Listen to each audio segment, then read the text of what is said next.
On dit, waouh, Haydn, c'est le père de la symphonie. Là, c'est pas vrai. Hein. On dit cela, c'est vrai, comme on pourrait dire aussi que Vivaldi, c'est le maître du concerto. Alors Vivaldi a eu une position très importante pour le concerto parce qu'il a établi le moule en 3 mouvements, vif, lent, vif, voilà, des mouvements très contrastés, on est tout à fait dans la période baroque.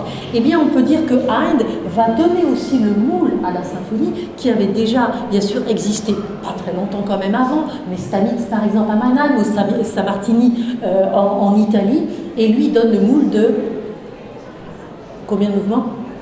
De 4 mouvements, voilà. Alors, ses premières symphonies, d'ailleurs, n'étaient pas de 4 mouvements. Il a un peu, je dirais, fait son laboratoire quand il était compositeur attitré, bien sûr, chez les Esterhazy. Et puis après, il a vraiment fait ce premier mouvement rapide, deuxième mouvement lent, troisième mouvement menuet qui deviendra quoi à l'époque un scherzo à l'époque de Beethoven, et puis dernier mouvement qui parfois a un petit, caractère un peu populaire, un peu, alors là j'exagère peut-être un peu, mais des fois les caricatures ça nous aide à comprendre, un peu folklorique peut-être aussi.